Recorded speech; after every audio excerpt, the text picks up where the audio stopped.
Hello mga kabiyas! Welcome back to my channel. So it's been a while since nag-upload tayo ng video. So itong video na to, medyo matagal na to sa gallery ko. So ipopost na natin siya bago pa siya tuluyang mabulok dito. So grabe, nakakamiss tong mga taong to. Nakakamiss tong mga nakshi ko na to. Ito yung time na nagpunta kami sa Triple P, Norsagaray area ata siya. So ano lang to, parang nagkayayaan. Kasi yung isa naming ka-team, meron siyang sasakyan. So parang yun, biglang nagplano. So alam nyo na, as biglaan, natutuloy. So ito nga, pagpunta namin dito, medyo naligaw pa kami kasi mali yung napin namin sa Waze. So finally, nakarating naman din kami dito sa Triple P campsite. So ito yung first time namin na magpunta dito. So, samahan nyo kami, itutour namin kayo dito sa Triple P. Let's go, mga kabiyas! So, heads up lang mga kabiyas. Dito, medyo rough yung daan. So, advisable na 4x4 or let's say, medyo malalaking sasakyan gamitin natin dito. Pero marami rin naman nakakarating dito ng mga nakamotor lang kasi nga, puntahan talaga ito ng mga riders. So, yun, buti na lang yung sasakyan ng kating namin ay talagang pangdiinan. Nakita nyo naman, di ba? Ayan siya. Pick up. So, nag-decide kami na mag-car camping na lang para at least nababantayan yung sasakyan at the same time, andun na rin yung mga gamit namin. So, ito, napakaganda ng CR nila. In all fairness, everyday nila itong nililinis as in super zone rocks, Clorox, bleach, name it. Talagang nililinis nila. Tapos, ito yung napakagandang ilog dito sa Triple P. Sobrang tahimik, sobrang lamig ng tubig, as in, sobrang nakaka-relax. So, pagdating namin, nag-prepare lang kami ng lunch. So, ang ginawa namin, nag-potluck na lang kami para hindi na kami magluto for lunch. So, nakita nyo naman, mayroong spaghetti, mayroong fruits, mayroong rice, may chicken, may cake, may soda, chips, and alak, of course. Hindi mawawala yan. So, kumain muna kami, tapos, picture, nag-ikot-ikot dito sa napakagandang Triple P campsite na to. So, kanya-kanya kami ng eksena dito. Tapos, dito pala, marami kayong dadaan ng mga fees na kailangan yung bayaran. So, be ready. Siguro mga 3 or 4 times ata kami nagbayad bago kami makarating dito. Yung car camping, I forgot na yung price, pero reasonable naman siya para at least, di ba, nasa tabi nyo lang yung sasakyan nyo kung may sasakyan man kayo. So dito, nagdala lang kami ng lutuan. Tapos, as you can see, after namin mag-lunch, nagpe-prepare na kami for snacks and pulutan, syempre. And of course, bawal kang maligo ng hindi naka-life vest. Kasi kahit marunong ka mag-swimming, required na naka-life vest ka. Syempre, ilog to, unpredictable siya. So may mga parts na malakas yung alon or malalim siya. Pero, may mga lifeguards din naman na nakabantay. So, ayan, kanya-kanya ng emote yung mga nakshi ko dyan. Tapos, nakakatawa kasi isa lang yung may dala ng camping chair. Kasi nga, hindi naman namin alam na, as in talagang parang bare siya, yung bring your own gamit talaga. So, nung nakasettle na kami, ayan, nagtampisaw lang kami, since hindi naman kami masyadong marunong lumangoy. Tapos, nung time na to, merong drone. Tapos, actually, nakuha namin yung video na yun eh. So, sinandin sa amin ng isang vlogger na nag-post din dito sa Triple P. Ito, merong mga talangka. Sabi ng mga bantay dito, may mga panahon daw na maraming talangka and pwede kang kumuha for free. As in, pwede kang mag-harvest.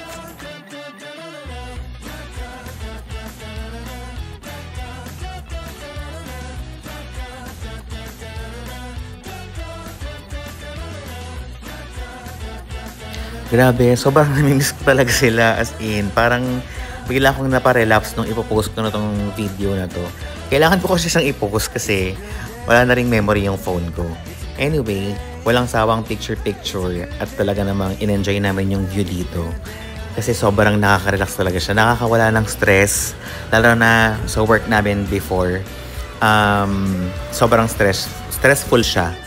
Pero masaya. So, anyway, lahat pala yan ng mga yan ay wala na sa company kung saan kami nag-work dati. As in, may kanya-kanya na kaming bagong work. And so far, masaya naman sila lahat. Siyempre, di ba, pinagluto ko rin sila as, you know, para talaga namang mabusog sila sa luto ko. Charot. Dito, wala ring signal. Mahina ang signal. Pero meron silang pa-wifi dito.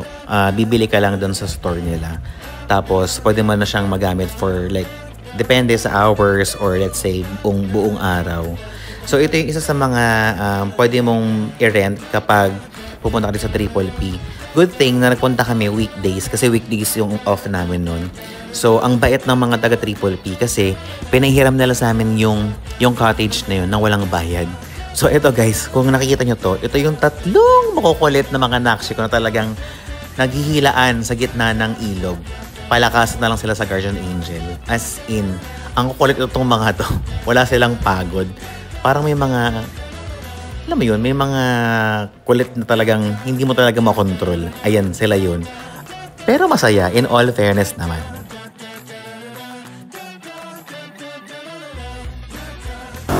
In all fairness, talaga namang malamig dito. Ultimo yung tubig, ginawa na namin siyang fridge.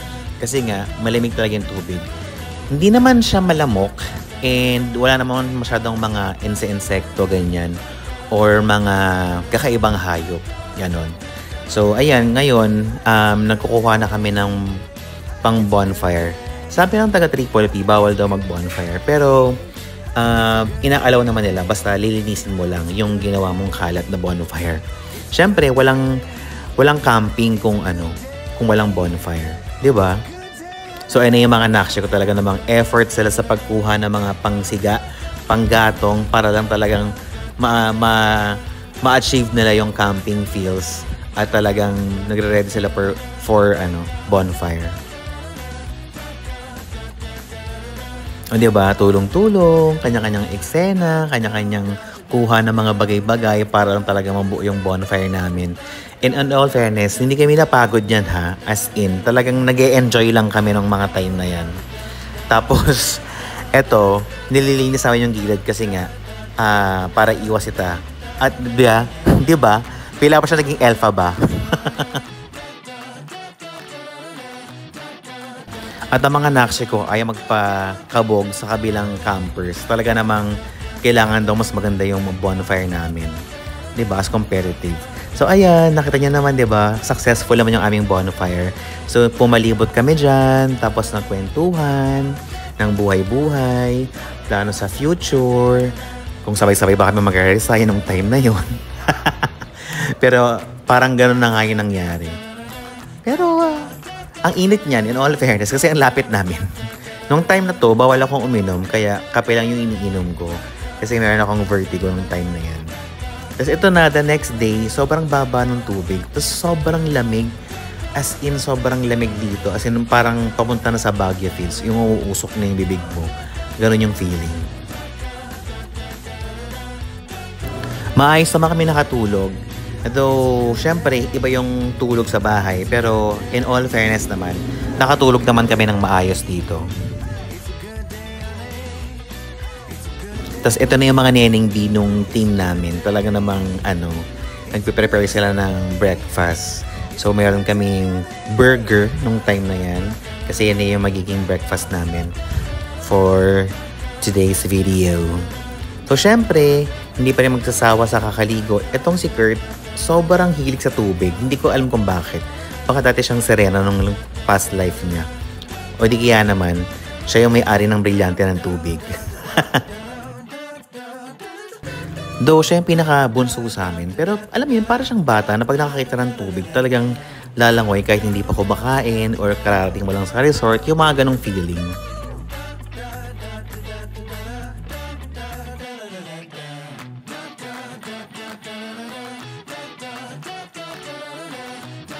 Siyempre, papatimbog pa tayo. Lalangoy din tayo. Sayang naman kung hindi natin susulitin tong napakagandang ilog sa Triple P. Diba? Oh, ang babaw lang yan. Nag-life vest pa. Hindi na masara.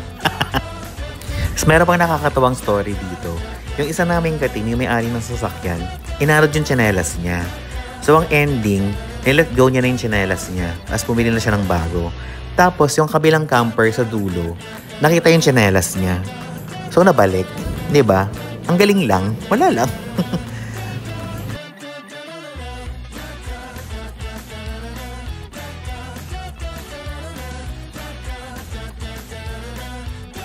Grabe lang, sobrang saya lang ng moments na to kasi alam mo yun, parang lahat kami nag-e-enjoy, walang TLTL, walang agent, walang work. Kasi talagang gusto lang namin mag-relax at talagang mas stress-free no mga oras na to. And buti na lang talagang, alam mo yun, sumama tayo sa trip na to. Check-out time. So pag check-out namin, dumiretso na kami ng DRT. So, merong coffee shop dito sa DRT na talagang pinupuntahan din dahil maganda rin yung view niya. So, ito yung... Ano pangalan ng coffee shop na to? Teka lang. I'll tell you guys. Ayan, Cafe Piat. So, yung presyo niya, somehow medyo malapit sa Starbucks. And yung cakes niya, parang medyo hawig sa kontis. Yung mga cakes niya. So... Ayan, ayun lang yung view na makikita mo. And maganda naman yung service nila. And masarap din yung pagkain.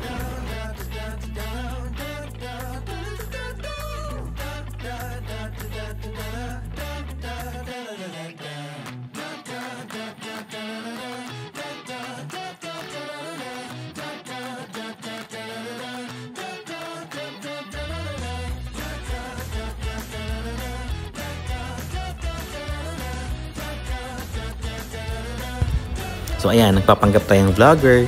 Kunyari, sikat. Ganyan. Para maka-discount. Joke lang. Pero nung time na to, sobrang... Ewan ko, parang nagmamayaman kami nun. Diba? Gumastos na nga kami. Tapos, nagkape pa. Wala naman kaming pera. Pero at least, sobrang nag-enjoy kami sa trip na to. At talagang babalik kami dito sa Triple P. So guys, abangan nyo yung aming part 2 ng pagbalik dito sa Triple P. I-upload ko ulit yun. Yun lang mga kabiyas. So, enjoy and thank you for watching.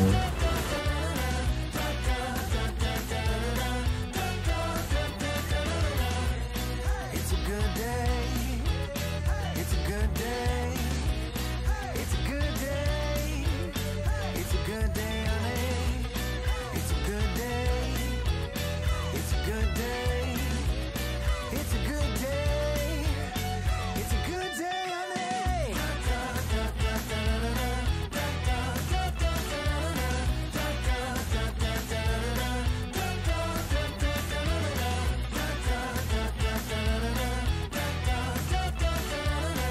So ito pala yung drone shot namin guys. Salamat dun sa vlogger na nagbigay sa amin ng copy nito. Ayun no, di ba? Ang saya. Meron kaming free drone shot. Yun lang mga kabiyas. So don't forget to like and subscribe.